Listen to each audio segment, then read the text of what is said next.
Hi, this is Dr. Paul Mickley for Ritter Implants. There's a lot of people that like to do their guided surgery but don't want to send it to the lab or don't want to use the guide tubes for the fully guided kit and would rather use the printed tray and that's it to guide their implants. So here's a solution to set everything up that you don't need to use guide tubes anymore. So first off, you want to make sure that you are in the right module.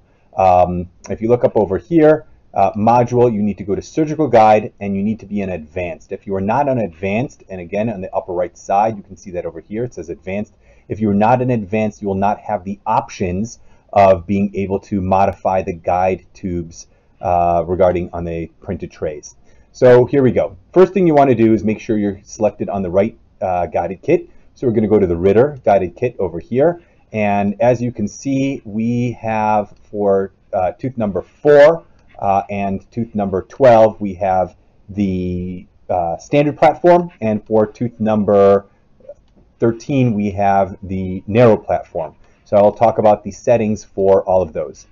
If you go and you click on the guide tubes and you pop them up like that, right over there, you will see on the bottom, and if you need to scroll down, sometimes your screen won't have this area, you can see the guide tube settings over here.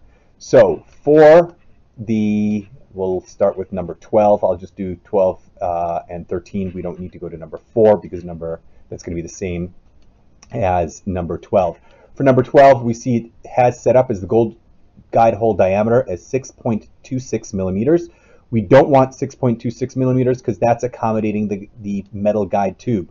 We're going to change that number to 5.13 millimeters.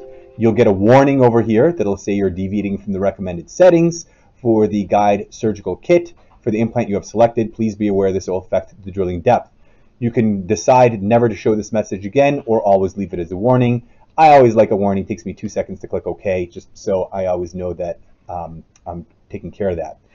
Then for the offset, what you're going to do, and the offset is the distance from the head of the implant to where the top of the guide tube is, actually over there. You want to increase the offset by 1 millimeter.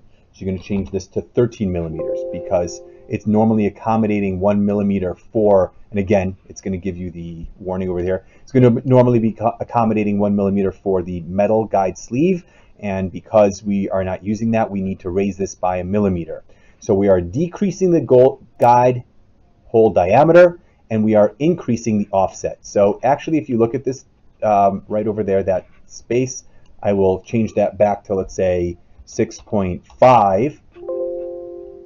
And you'll see that that increased. And if I change it back to 5.31,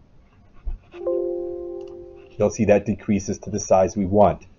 I increased, when you measure the actual implant drill, you will see that I increased it by 0.23 millimeters. 0.23 millimeters is average for most printers.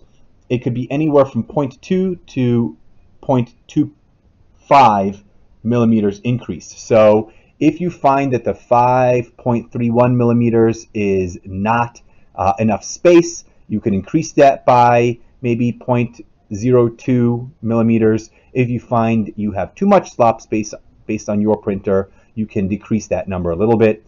This should be pretty standard, the offset of just increasing by 1 millimeter. And that's it. Now we're going to go to tooth number 13. You see that the guide hole diameter is 4.1 millimeters. I will change that to 3.6 millimeters. And again, same story as before. You will test this out on your printer. If you feel that your drill is a little bit too wide for that spot, then you will change or decrease the guide hole diameter accordingly over here.